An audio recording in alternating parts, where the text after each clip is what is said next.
Hello, and welcome to the Leveraging Technology for Christ class. There we go. I got my recording going. Let's open in a word of prayer, and let's get going. Lord Jesus, we do ask that you would, Lord, give us ears to hear, Lord, and just help us to learn how to apply this to ourselves, God. That's the big thing with this is that, Lord, you've given us many gifts and many opportunities to be effective at sharing the gospel, and so we want to do that. And so, Lord, help us just understand how we can use these things for our ministry, God, that you've called us to. And so speak to us individually, Lord, as we try and address a broad topic for everyone corporately. We pray this in Jesus' name. All right, so let's see here. So the old saying, right? Give me a lever long enough and a fulcrum on which to place it, and I shall move the world, our Archimedes. And so this is just like the little thing, leveraging. It's the idea of with a lever, one man can move what 10 men couldn't move by themselves. I mean, that's the whole idea, is that if you use technology, and levers is very old technology, right? Give me a big stick, and I can use it to pry on something. And so the church has been using technology forever. I mean, well, as long as the church has been around. And so, as always, when you're not the first one to start at a conference, other people steal your material. And Steve just started right at the first message. In Galatians 4, right? Because Steve touched on this, and actually others have already touched on it too, but it's a good review, right? But when the fullness of time had come, God sent forth his Son, born of a woman, born under the law, to redeem those who are under the law, that we might receive the adoption as sons. When did the gospel come? When did Jesus come? At the fullness of time. Why then? Why did he come then? In fact, I will shut this door now that you can hear everyone down there. Here's an easy question for you guys. All right, the gospel, it's the power of God to salvation, to the Jew first and also to the Greek. Why Greeks? I asked this to my youth just the other week, right? Like, what about Egyptians? What about Persians? Well, it's the fact that when the gospel went out, Alexander the Great had conquered the known world, right? And so at this point, everyone spoke Greek. Everyone was immersed in that Greek culture. So when you look at technology and the time when the gospel went out, the fullness of time, right? So you've got, again, this period of Rome. So Rome conquers what was Greece, but they don't change Greek culture and they don't really change the language. Sure, Romans spoke Latin, but they didn't make all their subjects. That's why the Gospels are written in Greek, but you could go to Egypt and speak Greek. You could go up to the Germanic tribes. There's people speaking Greek up there. Anywhere where Rome was, there was the Greek language. So you had a universal language. And then Steve talked about Pax Romana. You had Roman peace, so people could travel on the Roman roads. That's the technology. And so it's touching on technology, but the idea is that here at the very beginning, the gospel went out at the first time in history where all these things collided and we could spread the message very quickly and very efficiently. And so since then, the church has always been on the cutting edge, actually, of technology. I'm skipping over some stuff just to hit some of the big ones, right? But the printing press.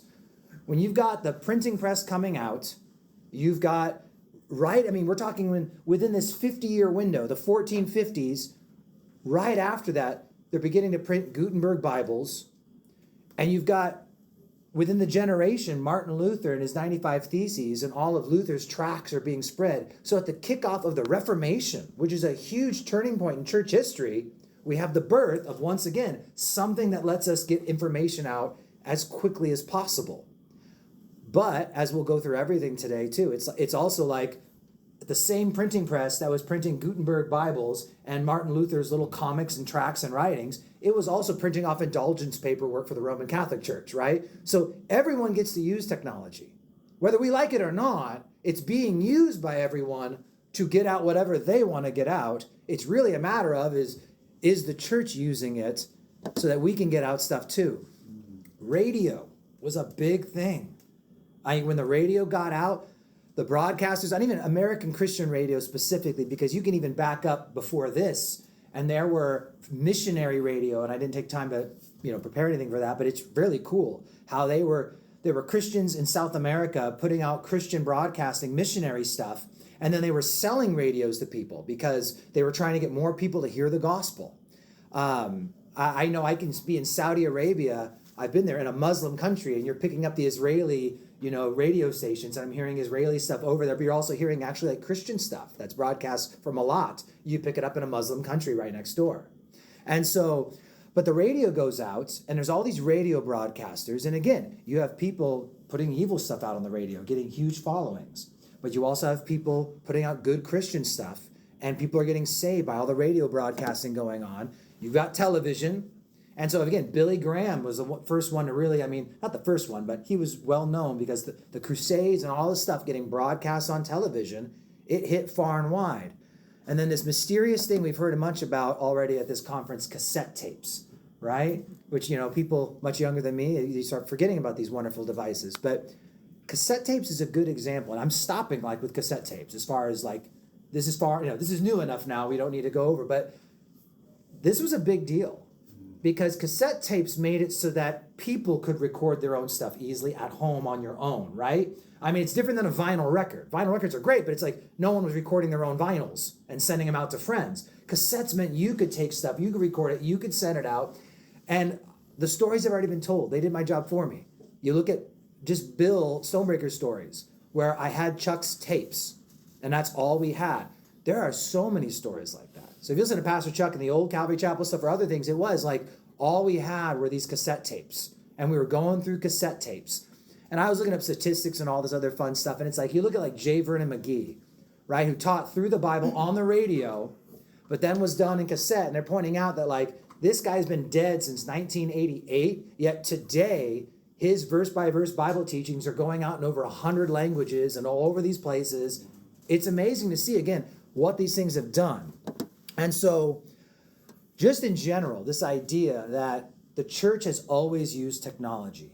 And I'm sure at every new turn, there's been numerous church members who have been reluctant to embrace new technology, right? I'm sure there was a time when, God's not going to use the devil's instruments and people didn't want pipe organs in the church, right? And that was a thing. And so, here's one, though. 1 Peter 4:10. As each has received a gift, minister it to one another as good stewards of the manifold grace of God. Now, Peter here, I could have quoted from Romans 12 and whatnot, but spiritual gifts. We get that. Hopefully I don't need to teach on that right now, but it's the same concept. If you've been giving a gift, don't squander it. Don't misuse it, because that's the thing, right? You could be gifted by God to be a teacher, and you can misuse that to teach bad things. You've got these natural things you were born with, to do things for God, but you can use it for evil. But again, squandering stuff. You have these gifts and you don't use them. How many pastors in the room? I know you. Anyone else? Okay, you alone. I'll talk to you, David. Okay, so you know what it's like? No. We know what it's like, and I'm sure you guys do too, where there's so many people in this church who could just, they've got these gifts and they're just not using them, right? How many people in the church serve versus how many people in the church attend? And it's like, well, there's no one in the church without gifts, right? If you don't have a gift, you're not a Christian. That's the idea, is that every Christian was born intently made. God fearfully and wonderfully made each of us. Before I formed you in the womb, I knew you and I ordained you, right? Is what God tells Jeremiah. So this idea, we've all got gifts, but also there's this physical stuff too. This technology stuff is a gift. It's something we have that can be used. Spiritual gifts, different. But again, it's a physical gift. We should use it. Love this. Exodus 4:2. So the Lord said to Moses, "What is that in your hand?" He said, "A rod." Perfect. We can work with that.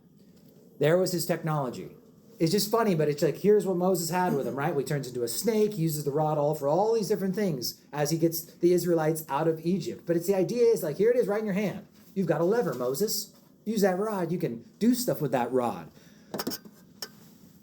Honor the Lord with your possessions and with the first fruits of your increase. So once again, whatever your possessions are, this is not just about giving, but you can also see, again, you have stuff at your disposal, so honor God with it. Use the things you have in a way that you can honor God. Again, therefore, whether you eat or drink, whatever you do, do all for the glory of God. So here's where, we'll talk about social media. That's coming up. But it's that's the idea, is that we have these things we have these things we're already doing. Are we doing it for the glory of God? How can we more effectively do these things for the glory of God? Reminders. Proverbs 18:21, death and life are in the power of the tongue, and those who love it will eat its fruit. This is maybe just a sneak peek. As we go forward with the main topics, we'll talk about all the things we can do, and we'll talk about all the dangers, right? In the tongue, you've got life and you've got death. All these things have great power, but it can be used for good, it can be used for evil. So that's something we need to always keep in mind. Genesis 50, verse 20. But as for you, you meant evil against me, but God meant it for good, right? And God had a plan in order to bring it about as to this day that saved many people alive. Joseph's brothers had a bad plan. It was meant for evil, but God turned it around for good.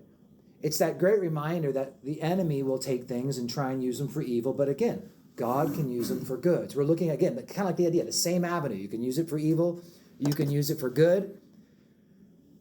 We'll give the two different 1 Corinthians that are very similar verses. But again, all things are lawful for me, but not all things are helpful. All things are lawful. I won't be brought out of the power of any. So here we get into, again, we're talking about things that can be useful, but you can be brought under the power of them. And so again, these are kind of sneak peeks as we move forward. I think I got one more verse. And this will be the verse that I think I'll hit on the most a few times. But just again, Ephesians chapter 5, see then that you walk circumspectly. And that just means intentionally. It's like when you're trying to get across a creek and you got a bunch of big rocks you can step on, right? You're watching where you step your feet. Each step is intentional and it's placed, on purpose, not being foolish, not being fools, but wise, and redeeming the time because the days are evil, using our time wisely. That's another thing technology can actually be a great help with, and it can be a great hindrance. If you're old enough, and this is probably older than me even, it's like the invent of the personal computer. And it's like, this is going to save us so much time. That was a big thing, right? Like, now that we have computers, it's going to save us time. And that's like, now everyone is strapped down because it's kind of like, it's everywhere you go. There's all these new expectations. Now that we have the ability to do more, now we're always expected to do more. So, I want to start with social media. And I know this is like, it's for most of us, like everyone here have social media. Anyone here not have social? That's easier. Okay. No, that's okay. Yeah. So for what it's worth, I have some people in my church even that I've just shared with. It's like, well, I don't want to get caught up in that stuff. It's like, well, sometimes it's worth actually even just doing this for this one purpose. Like I've told them, like, you can get on just for this one thing. You don't have to add friends. You don't have to do this or that. Sometimes there are things you can do. It's worth your time. But the big thing with social media, again, is like, why are we using it? And a lot of people, it's just for social fun. It's an entertainment. It's fun. It's a use of time. But we can use it very effectively. I think that's one big thing. In fact, let's see if I can, how do I click this button? The irony is that I don't ever use PowerPoint anymore, but that was what was like, the thing to get on here. Social media strategies. So this is just for what it's worth, is that you can use social media for the gospel and for sharing the good news and all these things, but it really is a matter of strategy, of actually, I'm going to use this intentionally, I'm going to use this purposefully, and I need to have a strategy of how I'm going to do it, and I even have to have goals of what I'm trying to accomplish. For instance, different scenarios. There is a guy that I follow, and he's making money selling, like a diet book or something like that. Like he does all these cool recipes and this and that and the other, right? But the other Easter, just a few weeks ago, right? Easter came and he's posting about Easter and he's posting about some other stuff. So I found out this guy's a Christian. Never had a clue that he was a Christian. But here he is. He's a Christian. He's got 1.5 million followers on Facebook, and I don't even know YouTube and Instagram and all those other things. But he's a Christian. One interesting strategy is, here's a guy posting about totally non-Christian stuff, but he gets a huge following. Well, now that you have this huge following, he kind of just drops a little thing. And I've noticed now, it's like, okay, he drops little Christian things here and there. He has gone the route of, and I think he's doing it for money. I mean, I think he's making an income from this, right? But he's built a huge following of all sorts of people, but now he has influence in all these people. 1.5 million people are listening to his posts. And even if it's just subtle and occasional Christian posts, he has a huge base of people. You go to another side of strategy is if you're posting Christian stuff all the time, you probably won't get a huge base of non-Christian people. That's just a reality. I mean, you could get a big base of Christian people, but at that point, your strategy has changed now. What you're trying to accomplish is now different. See, for instance, I almost only have, well, kind of, Christian people on social media. I am friends with so many pastors and so many churches and so many people across the country and the world for that matter. And I actually, even now, I avoid friending people from outside of the country for the most part because I actually have to like limit and focus who I'm like spending time with and focusing on and that kind of stuff. So it is like, and I just want to leave room. But the point is though, is that like, so I'm posting for Christians. That's my mindset when I'm posting things. I'm posting things for Christians. And every now and then people are like, well, you know, if an unbeliever sees this might, I go, well, that's the thing though. I don't have that many unbelieving friends. They've all left. They're gone at this point because of just my tone and my stride and what I'm doing. But that's my strategy is I'm focusing on equipping believers. So this is what I'm doing. I'm not really trying to reach the lost too much on but I'm a pastor. My calling is to equip believers, right? So it's like, so I'm focusing on a niche. This is where I'm focusing on. Whereas someone else might have a different focus.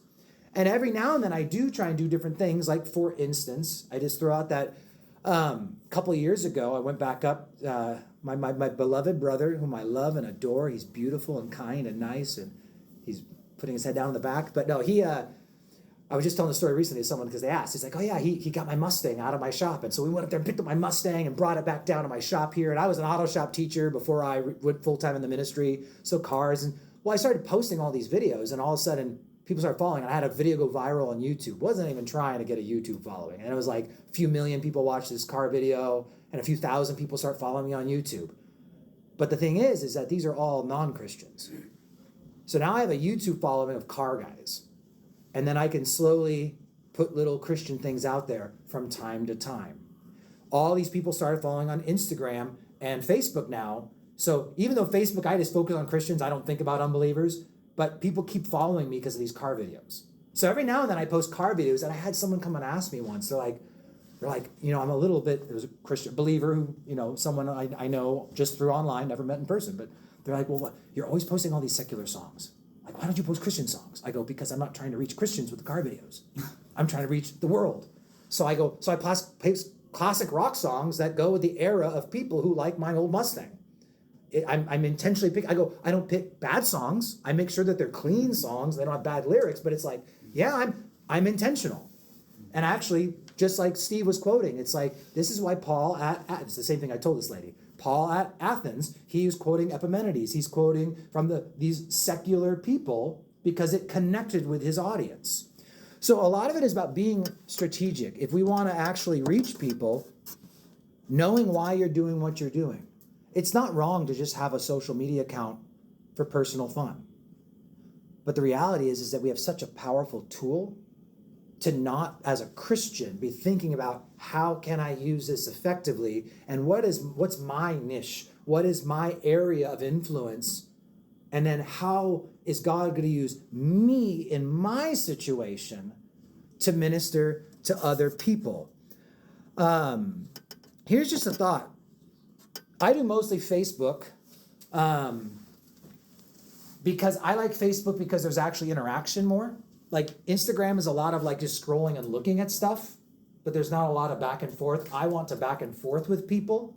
But again, if you get a following and you post content that people are going to look at, there might not be an interaction. It doesn't mean there's no action. But like these 4 questions are really simple. You're going to post stuff on social media. First off, is it true? And we'll get more into this with the AI stuff. But here's the thing, guys, is that like there is so much false stuff out there these days. It's insane, right? And so I just touched on this at my church. We were in Romans 1, and we talked about how slander, right? In Romans 1, it mentions whisperers, and there's like backbiters. It depends on the translation. But it's basically private slander versus public slander. We talk about slander, and it's like, you know, it's slander to post something on the internet or click the share button and post false information about people that makes them look bad. And how often people post things, they don't take the time to wonder, is this true? Is this necessary? Is this loving? Is this edifying? Is it necessary? So here's where I get back to this, is that one of the reasons I got asked to do this is because I usually do have like a kind of a pet peeve thing with Christians on social media, is we need to think about, again, who is our audience? What are we trying to accomplish? Because there's a lot of stuff that we can say that isn't necessary, even though it is true. That's marriage advice right there. There's a lot of stuff that's true that is not necessary to say, because you can't unsay it once it's been said. And so is it loving? Now, again, it's loving to turn a sinner from their ways. It's loving to point out error if it's done in a way that they might actually receive it. Is it edifying? See, and that's, I think, the biggest thing. Do I have, let's see here. It's funny because I know all my slides. I don't say I never use PowerPoint. So, okay, good. I've got this coming up. So again, the other 1 Corinthians verse, I posted one earlier, but this one I like more, is the all things are lawful for me, but all things are helpful. All things are lawful for me, but all things are edifying. This verse was my jam during COVID, because here was a season of time where you had polarized people all basically saying why what I'm doing is okay, and here's the justification. Right? You can be pro or against whatever topic. And people were really just interested in defending why I'm doing, this is what I'm doing and why it's okay. Rather than like, what's really going to help? Like, what's actually going to edify other people? What's really going to actually make a difference? Because I can post true stuff all day long that'll never actually help anyone. And so, getting back to this, my goals, right? Why am I posting this or sharing this? Because if you didn't write it yourself, right? Regardless, what is my goal? Who will like respond to this or like it, click like, right? Or actually comment, respond, and how? And here's my point. What's really easy to do as a Christian, and this is like one of the few things I'd say, if you take away one thing and you're on social media, get this one. If our goal is just to get a bunch of likes from other like-minded Christians, that's super easy to do, right? I can make statements that other conservative evangelical Christians who are in my camp will all get behind and like. I don't think I accomplished anything doing that. I mean, for the most part, right? I could make statements about controversial topics, abortion, homosexuality, whatever it is, and you can get a whole bunch of people behind you who think the same way. Did you accomplish anything? That's where strategy comes in. Is my goal just to get a bunch of like-minded people to like what I say? Or am I going to get like-minded people to think about what they're doing? Am I going to get them to chew on stuff and ponder their choices and ponder their actions? Or am I going to post something in a different way where people who are not like-minded might actually listen? Social media is one of the worst places to change people's minds over actual sensitive topics. If it's actually a sensitive topic of which people are holding tight to, that's not the last place you're ever going to get them to actually change their mind. What you might do is get them to rethink one small part about that topic. You know, you might get them to chew on a little piece of something. But that's the emphasis here. If you want to be bold about stuff, you can, but just think about it again. It's like, I'm probably not going to change someone's view on gun rights. Not even a biblical topic for the most part, right? But it's like, here's a passionate topic people get really heated about. Are you going to change anyone's mind? I've got this amazing argument, though. Yeah, are they going to listen? You might have totally perfect arguments, perfect logic, perfect everything. But will they listen? Maybe lawful, maybe right, but is it edifying? That's the big question with social media and a lot of these things, is like, at the end of the day, what's my goal? And I think if Christians just thought about that, not for every single post you post, you can just post fun stuff, pictures of the family, right? That's good too, because for what it's worth, if people like, these kinds of things, it keeps people following you. I have people I would never have thought are still following me, and then all of a sudden they like a family photo. And it's like, holy smokes, they're still friends with me? Obviously, they still see my stuff. Okay. But it is, you post other things too. Just because I mentioned it, I want to not forget though, is especially with Facebook, but also with all social media, like the algorithms, if you guys hear them talking about that kind of stuff. Here's the main thing. Facebook wants to show people what they want to see, okay? If you're exceedingly lame, they're not going to show you to everyone, right? Because no one likes your posts. I love you, but David, no one likes your posts. No, but the thing is this. And so my brother and I, our father and some friends from our church used to be owners in a few Carl's Jr.'s. And I used to make fun of them all the time, saying you have the worst social media advertising on the planet. No one will ever like your page or like your burgers. And they used to get mad. Well, no, someone at the college. We have the marketing department. I go, well, that's probably an old dumb professor who doesn't even know how to use social media, taking technology like billboard technology and magazine technology and trying to apply those things to social media doesn't work. Billboards and magazines. Look at our burgers. Look at our burgers. Look at our burgers. I try to explain to them. So I made Christian, actually I did make this t-shirt, but like I make Christian t-shirts, used to before I was a pastor, and I put that on hold because there's too many irons in the fire. But I did a lot of social media marketing, was what I got into, is social media marketing and how marketing works. And the idea is this: look at our burger. Like no one clicks like on that unless you really like their burgers, right? But when they post something funny, people thought it was funny. They liked it because it was funny.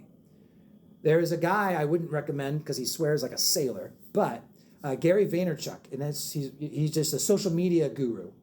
And he works with Fortune 500 companies, but he made a book. And I just like his book title was Jab, Jab, Jab, Jab, Jab, Right Hook. And he talked about in boxing, you do all these jabs, you're not knocking anyone out with your jab, but eventually you get to that jab that you realize it's time, boom, right hook. That was a left hook, but yeah, you take the guy out, right? And that's the idea, is that it's all this setup for the big sell. So he's about selling something.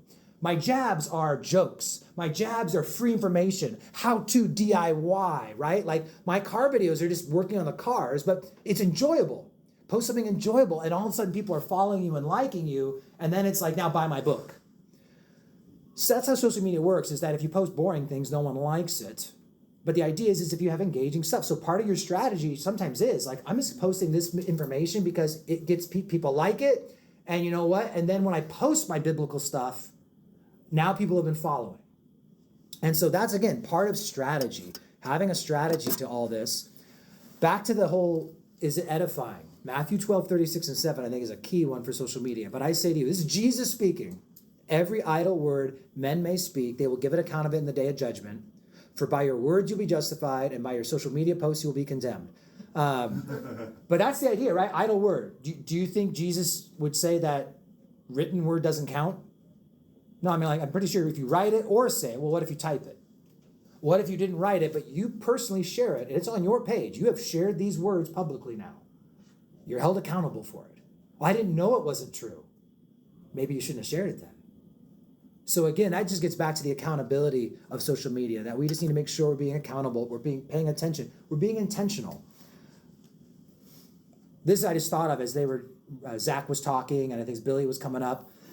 You know, one simple thing I would love for my church, if I could get them. You know, if everyone in my church who had social media just posted, like, you could like tag your location, like, I'm at church this morning, headed to church.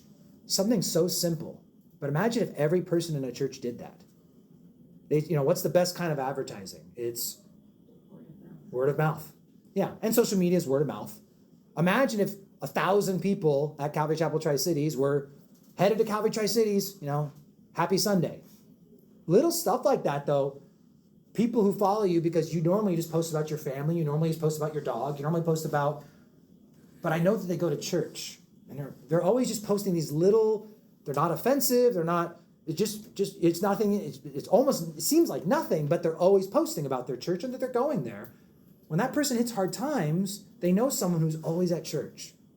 Again, it's strategy. You might not be the preacher, right? Like I'm preaching teachings. I've got like book stuff and all these things on social media, but it's like little things like that are very effective. Just people knowing, oh, this person's a Christian. Okay, they're always at church. Proverbs 29:11, a fool vents all his feelings, but a wise man holds them back. Be careful what you post on social media. Not a place to vent. This is another good rule of thumb. Philippians 4:8. Finally, brethren, whatever things are true, whatever things are noble, whatever things are just, whatever things are pure and lovely, of good report, if there's any virtue, if there's anything praiseworthy, post about these things. Give or take. That was the message. But, it's way too short to be the message. Okay, anyway. Again, it's just, this is the kind of stuff, if we're thinking about this, everyone can do it in a different way. But you think about you and your phone, but being intentional. Warnings. Like we already said, whatever God wants to use for good, the enemy wants to use for evil. Social media, let's see here. I think I added an extra slide in here, but this is one thing. I looked it up. It said the global average, not just American, but the global average for social media use is 18.5 hours per week. That's a part-time job. This is why many people who don't have social media don't have social media, because they see the problems. And so that's the other thing for the Christian is I would say, hey, we need to be careful. I said this would keep coming back up again, right? Walking circumspectly. If you're going to use it, think about how often you use it, when you use it, why you use it, because we're supposed to be redeeming the time. Ex agarazzo, to buy it back from the market. I mean, it's just the idea is like time is being lost. We're supposed to be buying it up. And so using it effectively and not getting wasteful on things. Like I thought I was using it a little bit too much. So actually recently I just deleted the Facebook app off my phone, and I'll get on the browser. It's just lame to get on the browser on my phone to do it. But so I'm only really posting things I know I really want to post. And then I'm just not getting on the last couple of weeks just because I want to focus on some other things. I'll get it back down again at some point. But the idea is just like, yeah, we want to make sure we're not wasting a lot of time. One I didn't think about till after I made slides was also, it is a real good open door for adultery. Conversations with old friends, old people. I mean, that's the idea is like, oh, you're having a fight with your spouse and then, oh, my ex-boyfriend from high school is on here. And like, I mean, it's amazing on how that door opens up. There's a lot of bad pictures and lewd. I mean, I'm not even talking about like naked, but even just people in bikinis and all this other. A lot of people don't do Instagram. A lot of guys I know just got rid of Instagram because like all it is pictures, and a lot of pictures I don't want to see. So I just stay off of that. So that's the thing is, it's kind of like a gateway drug to a lot of internet problems, put it that way, right? It's all, I mean, much of it is all innocent, but it also is potentially an open door for something more. So that's just something to be watchful of. But the time one is the one I think everyone needs to be very mindful of. Dave Ramsey said, a budget is telling your money where to go instead of wondering where it went. That's the idea. You tell your money what to do. Don't let your money tell you what to do. And that's kind of what we need to be doing with budgeting our social media, right? Like, I'm going to get on social media and I'm going to do this, this, and this. And yes, I'll get on and scroll the feed at this time for this bit of here and there. But it becomes kind of an open door where you start watching videos, you start doing this, and all of a sudden hours are gone. And so that's something that people need to be mindful of, is that they're not wasting their time, they're redeeming the time. All right. AI is the other one of the big things that's, I wanted to focus not on just like, one app or one thing, but just general things that everyone at this conference could use. And AI is one of those things. One thing is this, the question of like, can I trust AI? Now, how many people here use AI at all? Look at that, it's like most all you. So good. Because, I've had a lot of people who are like, I just don't even use AI as the devil. And it's like, well, that's what they said, I'm sure, about every bit of technology along the way. That's what they said about drums. Yeah, the drums. Well, the drums are the devil. Yeah, no, just kidding. All right, no, but it is. So, like, I always tell people, like, hey, do you trust the internet? I mean, and people might say no, but we go on the internet to get information. All of us are doing that. AI is just doing it for you. Do you trust the radio and TV? Do you trust books? People think if it's printed in paper, then it must be true. I will say this. The internet has opened the door for anyone to publish their own stuff, and so stupid stuff gets out there much faster these days. But much stupid stuff was printed. All right? I have a book on Easter and just some of the myths and stuff that actually have popped up about Easter. And you go back and well, yeah, there was a book back in the 1800s that got printed. And everyone refers back to this book. And it's kind of like a lot of these modern things I see people on the internet saying, you can trace it historically, and you hit this book and then nothing before that. And it's like, yeah, it got printed. So things go on a book. So it's really no different. We should be skeptical of any information out there. We can trust the Bible. Right? But it's just the idea is that information is information. So really, when I talk about technology this thing I'm doing right now, it's really communication and information technology. That's the two that the Christians should be really staying on top of. The church should always be on top of communication, getting the message out, and information, how we get information in. That's the two things that Christians should be staying on top of. Look what I've done with AI. Sermon slides and stuff. Now, this is a real picture. Went to Petra just a few months ago. This is a couple from my church, and look, there we are. We all know what lies beyond, right? And Anthony really wanted a picture with that night dude who lives inside the thing. And so we got the picture with him, but it was a very difficult travel. My son and I had to get across this really sketchy bridge. And so I was using it as an illustration in my sermon, and I had AI make me these pictures from Indiana Jones, right? Like, and I'm using them in this, talking about faith and trusting that step, and it was kind of fun, but like, it's amazing what it can do when you give it the prompts. This was a classic comic illustration that I couldn't find on the internet. I knew the one I wanted. I want that one, where there's the Bible all cut up and the evolution book, and then there's the science book all cut up, and then the Bible. Couldn't find it, so I just had AI make me another one. I had to describe it. Sometimes it takes a couple tries. I think this was first try. Like, this is what I want. Make me a picture that's this size with these things on it. This is what it's going to look like. One thing that's great with like picture generation and AI is that I'm a creative person who cannot physically manifest what goes on in my head, right? I was like, I can't make that picture, but I could describe it really well. I know what I want. This is one that I used in church the other day. And here's the funny thing. I did not even notice this until I made this picture. That dude has an earring, just like the ladies do. And that's where AI makes these little glitches all the time. It does. It makes little mistakes. We'll get into that a little bit more. But just a couple other ones. I wanted an illustration. See, now that since you're not going to the Israel breakout with Steve, you can get my graphic I made. I was trying to explain, because people are always like, there's a lot of replacement theology in the church. Well, the church is grafted in and now we're Israel. Well, no. Read the text, right? There's broken off branches, that's Israel, and there's still on branches. That's all of Israel. Israel's here. We're joining them. We're not replacing anybody. We're all part of the people of God now, and we're getting into their promise. We get to be a part of what Israel was, but it's like, we're not replacing anybody. All of Israel's right there. Like, anyway. Personal, fun stuff. Above is what one of my cars actually looks like. Below is what AI made it look like. Way faster than doing it yourself. Working on cars is so much harder. So I've just given up, and I'm just going to post AI pictures of my cars all the time. You can sell it for more. Yeah. You could drive that picture. I know, right? So I just thought about, I've actually put out a couple books lately that AI has helped me with, just showing things you can do. I actually gave away a bunch of the pastors we meet locally here sometimes. And as a pastor, I've taught the entire Bible verse by verse. And so what I did is I took transcripts. I took my sermon transcripts and I had it convert it into a book format. So it's my words, my thoughts, my everything. For what it's worth, like I could teach a whole class just on this. This is one of the reasons why Steve asked me to do this. But it's I even took one of Steve's messages and printed it for him. And here you go. Like his previous Sunday, I gave it to him in book format with chapter heading and all this other stuff. So it's cool. It can be done with AI. I haven't made a PowerPoint in a long time. So I took these notes and I said, hey, make me a PowerPoint. And so that's how this PowerPoint got made.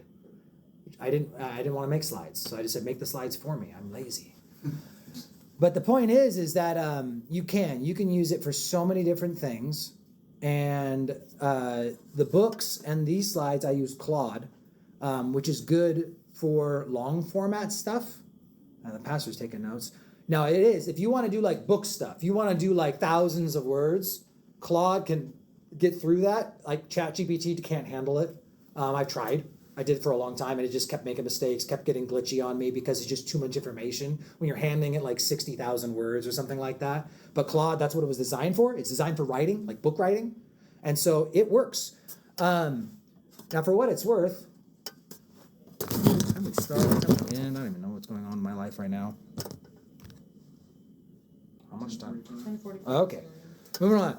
I'd left a spot for a live demo, but I didn't know what even to show you guys. And most of you guys are using AI some, but I thought I'd just do maybe at least one thing I could do quickly. Is just simply this. Let's see, is this up there? It's up there. You can't really see it, but I'm just looking right here. There's my leveraging tech for Christ. I mean, like, I was just asking questions as long as I was going. It's like, hey, give me that quote. I need that quote. It would go find the quote for me and bring it up. Hey, I need this. One thing with AI I'd say is this. I'll get to the dangers of like becoming dependent on it, but it's a great tool when you already know a lot of what you're doing. Mm-hmm. I've talked with a lot of pastors, and I was really encouraging pastors in this way to use AI. It's like, well, I already know that there's an Irenaeus quote. I know the quote. I just can't tell you which book it's like. I can't tell you what chapter, but it's like, but I can tell it. Find me the Irenaeus quote on this and that, and it'll go and it pulls it up, gives me the whole section of the chapter, gives me the reference. And that's so when I'm pulling up stuff for sermons, a lot of times it's stuff like, well, I know it exists. So you've heard a quote before.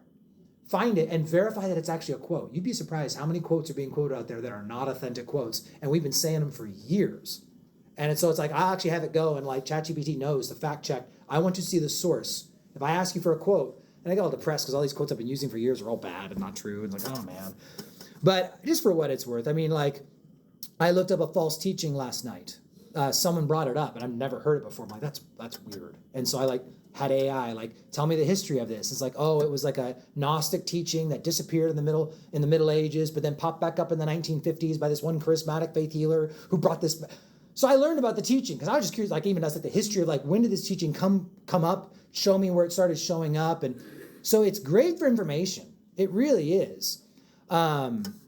And again, like, I mean, like lean protein veggie options. Had a guy on a diet going to Olive Garden with us. I was trying to help him. Polynomial division solutions, doing homework with my son, right? My freezer wasn't working. I was diagnosing my freezer, adjusting my Mustang hood, evicting a non-paying tenant. It's amazing all the things it can pull you up with. But, so here's helpful things. Oh, you don't want that. You want, that didn't work either. Oh, all these buttons. Now, slideshow. From current slide. There we go. Did it work? It's black. Oh, it's coming. There we go. Okay. So here's just some suggestions, guys. AI stuff. For one, saving time. You can save a lot of time with AI because it can do stuff for you that you were already doing. I give my wife the example. She's like, well, why do you use... She teased me. She's like, well, you're just asking ChatGPT. Why are you asking ChatGPT? Because it's like, well, because baby, when you used to ask me to do this, I would just go on the internet, Google, and look up 10 websites. And then pick out of the 10 websites what seemed to be the most logical. Now it does that for me. Yeah. I mean, it's like, that's the thing. It's like it's doing nothing different than what I used to do. And back then, I would have to decide if this seemed wise or I mean, every website, how do you plant tomatoes? And you've got 3 different people giving you advice on it. And it's like, well, I mean, it was still up to me deciding which website was trustworthy enough.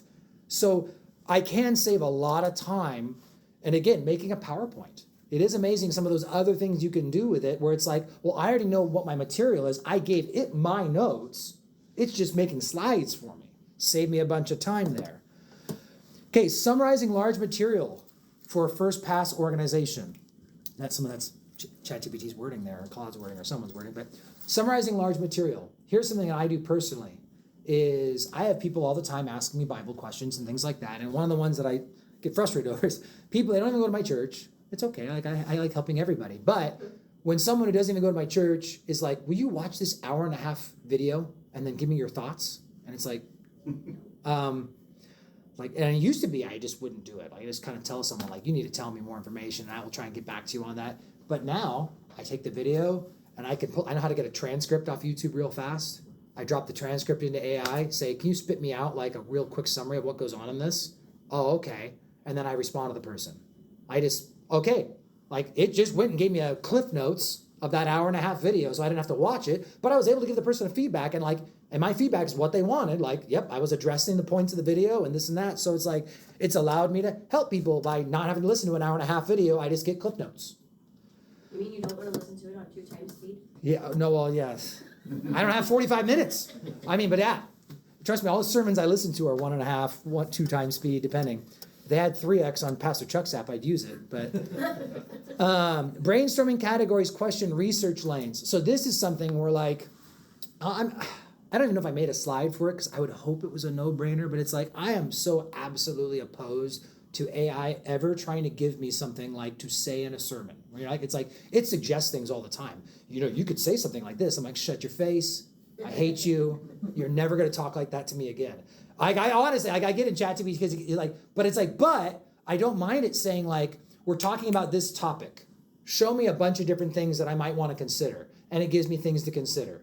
I have dropped in information, you know, and it gives you like, well, did you think about this because you made a comment here or something like. So sometimes like quick feedback, brainstorming. I did that for this. I go, hey, I'm going to do leveraging technology. I'm going to talk about this, and this. Are there any other topics worth discussing? And honestly, I dropped almost everything it gave me. But it gave me things to think about. So if you just want to come up with ideas, sometimes it's great just to throw things out there for you to consider. Spell check. It's like an advanced spell check, I mean, for what it's worth. And for right now, Microsoft Word has AI built into their spell check at this point. right? So you're using AI on Microsoft Word anyway. But I will say, when I write stuff, it is nice to put it out there. I also added on their tone check. Because I have actually done something, and you can get feedback where it's like, hey, I wrote this post for social media, spell check it, and just give me any feedback you want to give me. And it sometimes will say, well, that wording right there is a little harsh. And it's like, well, they're sinners. They need to hear it. And then I just post it anyway. But it just depends, right? Because it gives you its thoughts, and I reject it all the time. But have you noticed whenever, like the improving grammar and clarity thing, that when AI generates a summary or whatever of something that all your notes that you've already said, Yeah. that it uses a lot of hyphens instead of commas? Yep. Okay. And you can edit that too. For what it's worth, I keep working on ChatGPT is one of the ones I use. And again, there's Grok and there's you kind of just find the one you like and you just stick with it. But like ChatGPT, I've given it a lot of saved preferences. So it knows things like if it gives me a Bible verse, I have a specific format I like to see it in. So it always gives me that format. And I've told it don't do this and start doing that. And so it can save certain things. For what the end dashes is what ChatGPT likes to use a lot of it. Just stop using them. You're going to say don't use those in my writing. And so so you can tweak things, and that's very helpful in the long term when you give it long-term preference changes. So it's also helpful. Okay, studying. It can be great for studying because once again, if you're trusting your commentary, a written book, or if you trust an online commentary, well, it's not like you're going to have the AI teach you, but it can pull things up for you. Pull up all the Greek. Pull up, hey, I'm teaching on Romans verses here to here. Can you pull me up all these commentaries? And it'll pull up all the commentaries you can get free online, which Bill mentioned Precept Austin, which is a great website. The other one I like is studylight.org. It's the same thing. It's 100 commentaries or something like that. And you can pick up one verse of the Bible and just literally just go 100 commentaries on one verse of the Bible. And so it can pull them up for you. And so that's a helpful thing. And Greek words and things like that. In fact, I've even done here, I'm teaching this section of text. Can you pull out any unique, noteworthy Greek words that I should be studying? And it'll go in and oh yeah, this is actually a uncommon Greek word translated here for this word or something like that. So helping non-savvy, tech-savvy believers use modern tools. And for what it is worth, generating photos. I mean, that's a great example. I know how to I can do a Photoshop photo with text and stuff like that, but ChatGPT can make it for someone who doesn't know how. Make me a photo, a one-by-one graphic that has this Bible verse on it, I have graphic editing apps I use, but anyone can do that with AI. Dangers. I'm going to go through this quickly, but lazy thinking, right? I mean, that's the big thing with society these days. There's a lot of young people today using ChatGPT, using this stuff, who don't really know what they're talking about, and they're kind of using it to replace their own thinking.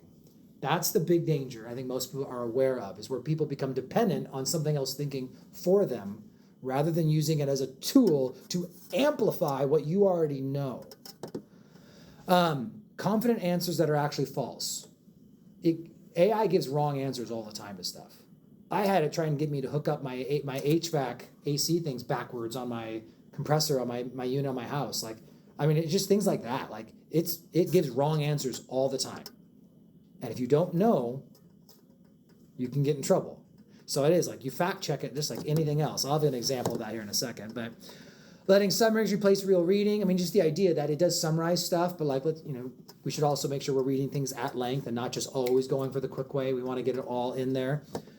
You don't want to live off Cliff Notes kind of idea.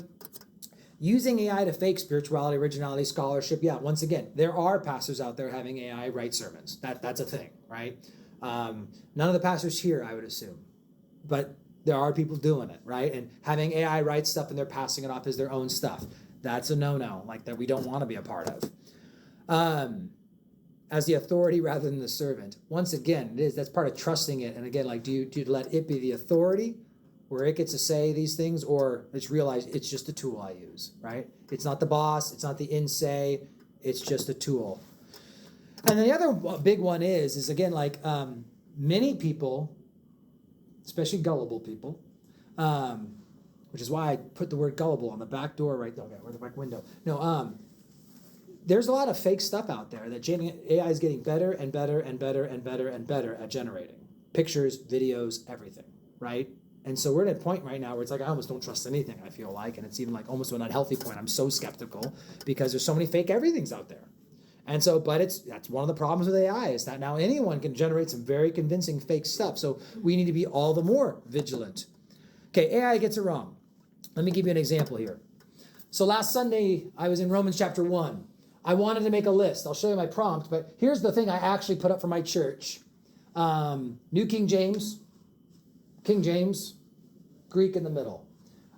Because it's cool, because Paul, like, he does this thing where asunetus, asunthetus, astorgus, aspandos, he alliterates.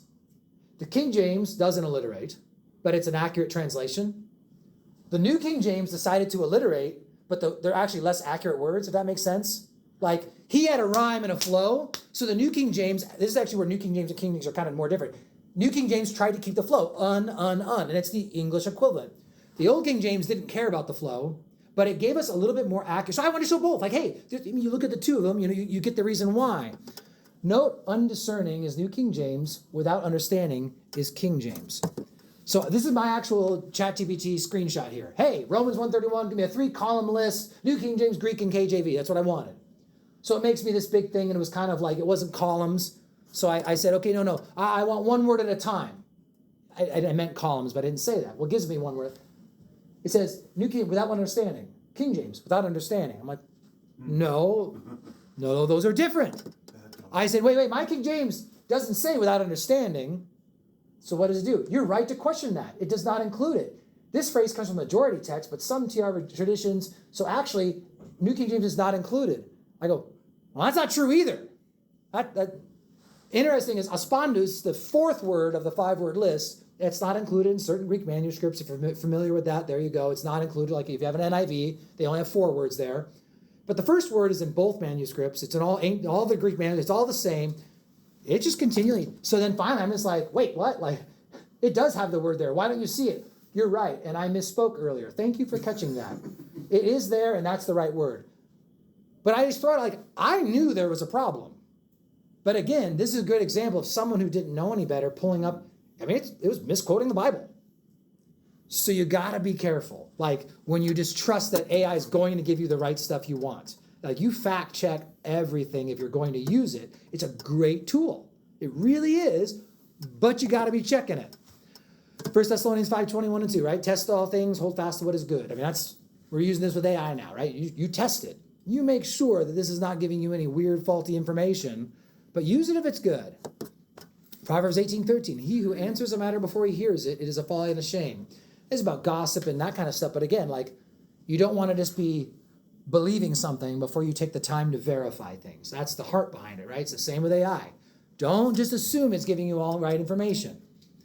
Typically, if I'm just asking for straight Bible verses, I don't think I've ever had much of a problem with it. But I've actually noticed that sometimes it's actually paraphrased, like a Bible verse, because it was a longer thing and I was trying to shorten it. And it's like, don't do that. Because like I was just trying to, I told you the verses I wanted. Give me the verses I wanted because I just wanted to quickly copy. I was doing some other thing. I use it more liberally with other stuff. Like for what it's worth, I actually use it much less in like Sunday mornings. But it was like a midweek little class. Like I did a finance class recently. I'm more liberal with my AI use for something like that because I want a lot of information quick. So I made a topical study. I'll probably use it more for a topical study than I would verse by verse because I've got the Bible for everything there. 1 Peter 5:8, be sober, be vigilant, because your adversary, the devil, walks around like a roaring lion, seeking whom he may devour. So again, AI in general. We live in an age where we need to be paying attention. We do need to be careful when we see stuff that is being said it's true. It's like, is that AI generated? Is that like, and so it really is. It's about being sober and being vigilant because Satan will use this stuff and all these tools for all the wrong reasons. And so it is something we need to be paying attention to. And yeah, one more time. That's my last line too. Walk circumspectly. Be intentional and redeem the time because the days are evil. Technology gives us the opportunity to do a lot of really cool things. And so on the multiple sides of the coin, using it incorrectly is very damaging. Not using it all is also like missing out on the opportunity for the church to be doing a lot of powerful stuff. And so this is where like learning ways to use the technology we have available to us there's that. Using the technologies available to us, it can help the church be very powerful. And I go back to like everyone's, well, not everyone, there's like the three of you don't have social media, and that's okay. But it is, those of us who are using these things, we can use it and do great things for the church. We can be sharing the gospel. Pastor Joe Foch from Calvary, Philadelphia, he always said, is like, man, like during the Jesus movement, if we had iPhones, we would have just been blowing this place up.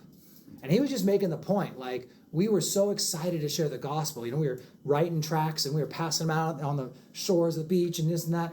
Well, here we go. Everyone has all this ability to be sharing stuff all the time. And even with a little bit of AI help, you can actually make some very pretty pictures. And I throw that out there as like simple way anyone can do things is you make a pretty picture with a verse on it. People like that stuff. And you can use AI to generate a picture you could never draw on your own, but you have a vision. I want a mountain in the background. I want this and that. Make me a picture with this and this verse on there, and I'm going to share that. And you're going to get people who like that stuff, or I'm going to do this, or I'm going to do that. So just with some of the stuff you can create, research, and all that with AI, and then the platforms on social media we have to get that stuff out there, everyone can be putting out a lot of good stuff. So that's kind of the idea of leveraging technology these days. It's like, these are two of the big things we've got right now. AI on the information side and social media on the communication side that the church should be using. And I think we only have a little bit of time left. But any questions on specifics? Because I could probably get more specific stuff, but I tried to keep the main thing general so that it applied to everyone. Just maybe a helpful thought is as you go into the AI, one of the things that I heard is that AI will usually give you the popular answer first. And so that's kind of where I think, okay, what's usually wrong with if you do a Google search or something, and what comes up is the things that you throw out. A lot of times the popular ones will come up first, even for AI. And yeah, and I can't count how many times I've had to like tell it to dig deeper. Like ChatGPT is a good example. Like, no, dig deeper. No, dig deeper. No, search even further. And eventually it is like around sixth time going back and forth, and it finally finds what I wanted it to find.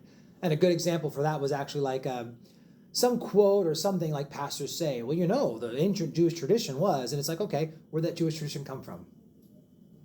And then first response was, well, actually, pastors just made that up, and it's just been repeated over the years, which is totally possible, right? Like that's more common than not. But then you go and, no, dig deeper. Then it found an author. Okay, find that author, found the author's book, found the page in the book, found his source to the ancient text. So it was actually, okay, that's William Ramsey. Okay, well, he was quoting from here, and I send you to the Talmud, and all of a sudden you actually find it. But again, if I had just taken the first answer, it would have just told me, nope, that's just a pastor story that's been repeated a lot of times. Because there are quite a few of those, and it's tough. Pastor Chuck said some stuff that wasn't true. That's a fact. And most of us repeated it because we just trusted Pastor Chuck. But he was just as human as everyone else, right? And he heard it from Chuck Missler. And Chuck Missler heard it from angel demons in the sky. I don't know where Chuck Missler got it from, right? But if you know those guys, you understand. But but that's the thing. So that's one thing. You're right. Like AI is something I'm not always quick to trust it. And that's also just like anything else, though. Like depending on how important it is, if you're preparing a sermon to give to people, then I am very I want to be very accurate, and I'm very skeptical of information. Versus if I'm trying to make a cake, it'll give you a cake recipe. And whatever, it doesn't look too bad, so it's just go with the recipe and whatever. So I think that's a big thing with AI is, but it's with the internet in general. Trust it as much as how important the subject is you're addressing is. And as far as teaching the Bible, I'm really big on I'm not quoting something just because I heard it from another pastor. I always verify everything I get from other pastors because I just don't want to teach things that aren't true. Well, that's a part of critical thinking too. I think one thing that's come up a lot in my husband and I's conversations is do we just take people for what they say? And I've told him so many times, I don't think there's any one person that I agree with everything that they say. I can always find something that I disagree with from somebody. And so we shouldn't just enter into any conversation, whether it's with AI or even people, just taking them at their word, but looking into it and finding out, is this really factual or not? That's straight up. The problem I found with AI is that it's a yes man. And so as it learns you, it sees your stuff, it'll stroke you. Hey, that's right. That's a great point there, Joe. Oh, yeah. And then you got to be so careful about that. It is my biggest fan. Yeah.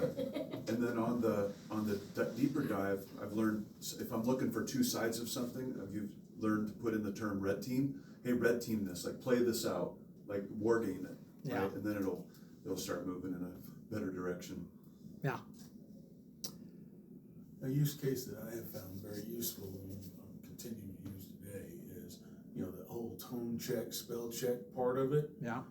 I will come up with a text message response or an email response or whatever it is I'm writing and or responding to. And one thing I've learned over the decades is that all of that stuff can be misinterpreted because they're not getting my tone, they're not getting my emotion. Yeah. And there's this whole language called emoji that I can't keep up with.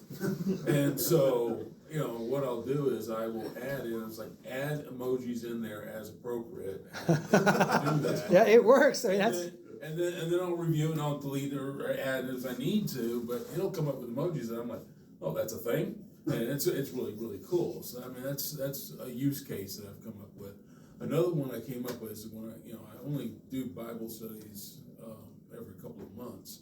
And so but I still do, book by book, chapter, verse by verse.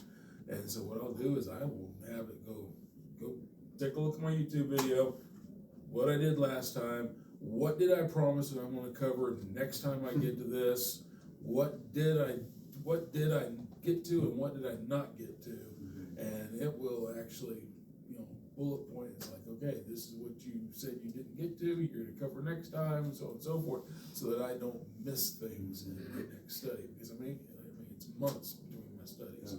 So now the scary thing that I did is I actually had my outline for my next study, and I was like, okay, here's my outline, we're done, I'm ready to go. I had curiosity. That last YouTube video I did, what would my transcript look like today in my language? And it actually pretty much my words and my tone, and gave me my narrative as if it was doing the transcript of the YouTube video I hadn't done yet. That's pretty scary.